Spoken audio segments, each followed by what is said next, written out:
የቀደምት አባቶቻችን ምክርና ተግሳጽ።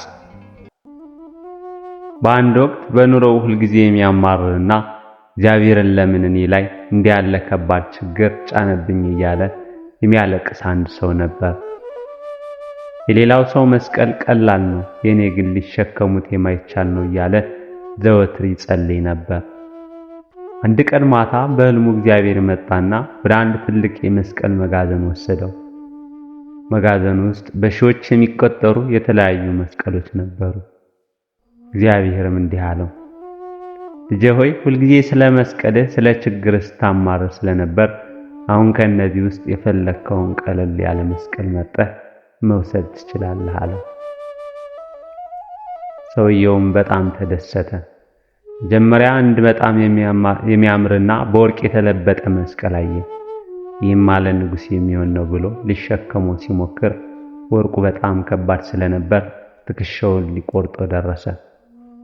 ትቶት አለፈ። ቀጥሎ ደግሞ በአበቦች የተጌጠ መስቀል አየ።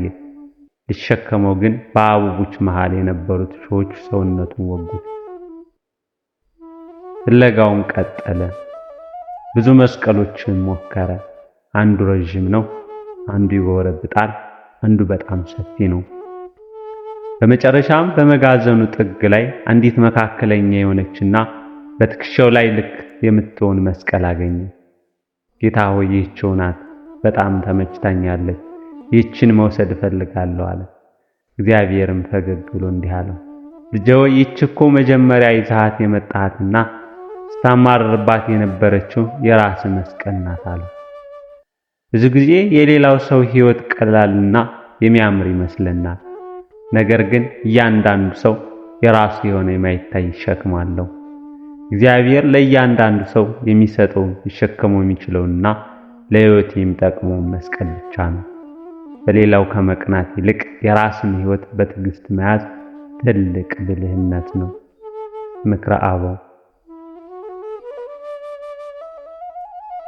ሰውን ሊያድነው የሚችለው ብትውና ወይም ትጋት፣ ሌሊት ወይም ማንኛውም አይነት መከራ መቀበል ሳይሆን እውነተኛ ትሕትና ብቻ ነው። አጋንንትን የሚያባረራቸው አንድ ባህታዊ ነበር። እርሱም አጋንንቱን እንድትወጡ የሚያደርጋችሁ ምንድነው? ጾም ነው አላቸው። እርሱም እኛ ጨርሶም አንበላም አንጠጣም አሉት።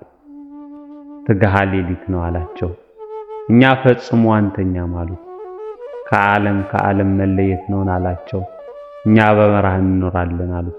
ታዲያ የሚያስፈራችሁና የሚያባርራችሁ ምንድነው ሲላቸው እኛ ከእውነተኛ ትሕትና በስተቀር የሚያሸንፈን ነገር የለም አሉት።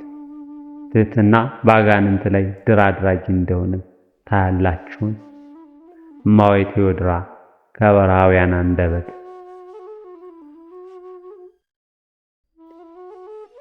እጅ ላይ ባለው ነገር ከታመንክ እግዚአብሔር አምላክ በእጅ ውስጥ ያለውን ነገር ይሰጣል። በውስጥ ያለውን አቅም መጠቀም ከቻልክ እግዚአብሔር ያንተ ያልሆነ ተጨማሪ አቅም ይሰጣል። ከእግረኞች ጋር ሳትደክም እኩል መራመድና መቅደም ከቻልክ እግዚአብሔር ፈረስን ለውድድር ይሰጣል እንዳለ መጽሐፈ ኤርምያስ ምዕራፍ 12 ከቁጥር 5። የሚታዩ ኃጢአቶችን ለመዋጋት ታምነህ ከተገኘህ እግዚአብሔር የተሸሸጉና የማይታዩ ኃጢአቶችን ድል እንድትነሳ ይሾምሃል። በሕፃንነትህ በልጅነትህ ለእግዚአብሔር የታመንክ ሆነ ከተገኘ እርሱ በወጣትነት በምታደርገው ውጊያ ውስጥ ታማኝነትን ያድልሃል። ሊያን ለመቀበል ታማኝ ሆነ ከተገኘ እግዚአብሔር ራሔልን ሚስት አድርጎ ታገባት ዘንድ ይሰጥሃል። በሲና ምድረ በዳ ለመቀመጥ ታማኝ ሆነ ከተገኘ እግዚአብሔር አምላክ የተስፋይቱን ምድር ከነዓንን ያወርሳል። በዚህ በተወሰነና አጭር ሕይወት ታማኝ ሆነ ከተገኘ እግዚአብሔር መጨረሻ የሌለውን ዘላለማዊ ሕይወት ያድልሃል። ትልቁ ቁም ነገር በእጅ ውስጥ የገባው ነገር ትንሽም ይሁን ጥቂት በእርሱ መታመን መቻል ነው። ስለሆነም ባለህ አንድ መክሊት ታምነህ ስትገኝ እግዚአብሔር 5 መክሊቶችን ባደራ ይሰጣል። አንተ በሚታዩት ነገሮች ላይ ታማኝ ሆነህ ስትገኝ እሱ በማይታዩት ነገሮች ላይ ይሾምሃል። በመሆኑም ዓይን ያላየችውን ጆሮ ያልሰማውን በሰው ልብ ያልታሰበውን መንግስቱን ያወርሳል። ብፁዕ አቡነ ሽኖዳ ሳልሳዊ። ራሱን አሳልፎ ለመስቀል ሰጠ። እጅ እግሩን ቸነከሩት። ጎኑ በጦር ተወጋ። ከእርሱ ቅዱስ ምስጢር የተገለጠበት ደም ውሃ ፈሰሰ። ሃይማኖተ አበው ምዕራፍ 34 ከቁጥር 14። ዮሴፍና ኒቆዲሞስ አንዱ በካህናት አንዱ በተራዳኢነት መስዋዕት ለማሳረግ በተሰየሙ ሁለት ቄሶች ተመሰሉ። አባ ጊዮርጊስ ዘጋስጫ።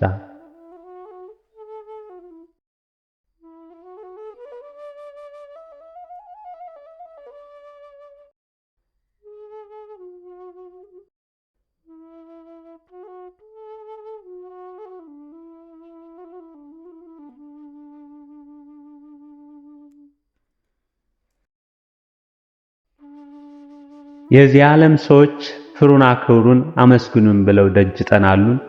እንዲህ ቢያደርጉስ ሰው ሁሉ የሚስቅባቸው የሚሳለቅባቸው አይደለም? ታዲያ ሐዋርያው ቅዱስ ጳውሎስ ክርስቲያን ምስጋናው ከእግዚአብሔር ነው እንጂ ከሰው አይደለም እንዳለ በሮሜ መልእክቱ ምዕራፍ 2 ከቁጥር 29 አስተምሮን ሳለ ክርስቲያኖች ነን የምንል እኛ ለምንድነው ሰዎች እንዲያደንቁን የምንፈልገው? ስለምንስ ከእግዚአብሔር ይልቅ ከሰዎች ምስጋናን የምንሻ? ቅዱስ ዮሐንስ አፈወርቅ። ስስታም መሆን አንድ ነገር ነው፣ ባለጸጋ መሆን ደግሞ ሌላ ነገር ነው። ስስታም ሰው ባለጸጋ አይደለም፣ ብዙ ነገሮችን በእጁ ለማስገባት የሚፈልግ ነው። ብዙ ነገሮችን ስለሚፈልግም መቼም ባለጸጋ መሆን አይችልም። ስስታም ሰው የሀብት አዛዥ ሳይሆን ዘበኛ ነው፣ ጌታ ሳይሆን ባሪያ ነው። ስስታም ሰው ካስቀመጠው ወርቅ ይልቅ ከስጋው ቆርሶ ቢሰጥ ይመረጣል። ቅዱስ ዮሐንስ አፈወርቅ።